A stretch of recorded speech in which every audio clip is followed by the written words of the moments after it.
The desire to create is a basic human impulse, whether you love art, music, poetry, dance, or theater. This desire to create stays with us throughout our lifetime. More and more research has shown that being creative is good for our brains.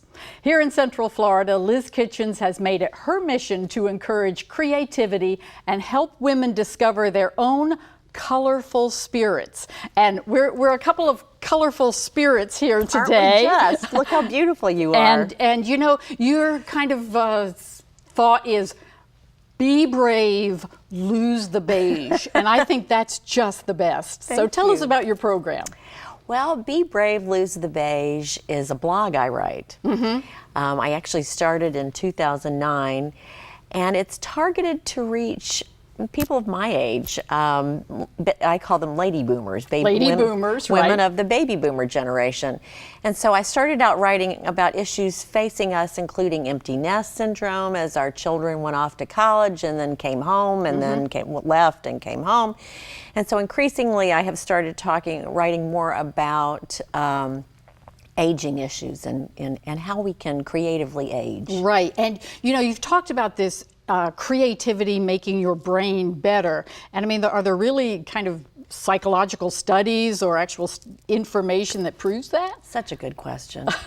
There have been more and more studies done on the impact of creativity on aging and your brain.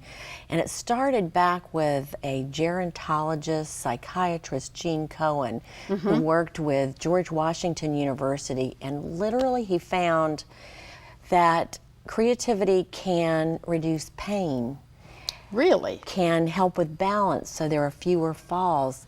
The need for less medication helps with depression and social connections, because engaging in creative expression programs can really help when, as we age, we lose people. We do. Or we can become ill, and so it's almost like it encourages optimism. And I think that is part of it. When you're part of a performing group or a painting group or something, so many times as we age, we sort of sit back and, you know, the kids are all gone, you know, we're retired, there's no work to go to every day, and you become beige. That's right. And your point is, don't become beige. That's right. Really get out there and live life and be creative. But is it ever too late? Is it too late for anybody? Oh, you know, I have such good news. Jeffrey Kluger, who's the science writer for Time Magazine, did an article called Awesome Aging. And he cited studies that found that creativity increases with age. Because you know how we talk about the left and the right side of the brain, and the left side is language and the right side's art? Well, that division kind of starts becoming less and less, and there's more crossover. And so that's why people like Frank Lloyd Wright and Galileo, I mean, did some of their best discoveries later in life. Absolutely. Well, you have a fabulous blog posting and website, so tell us about that. Well, if you're interested in seeing it, it's at www.bebravelosethebeige.com. And I talk a lot, you know, just to add, I talk a lot about exercising your creativity. Right. Because creativity can be an intimidating concept. You wouldn't think so, but it is.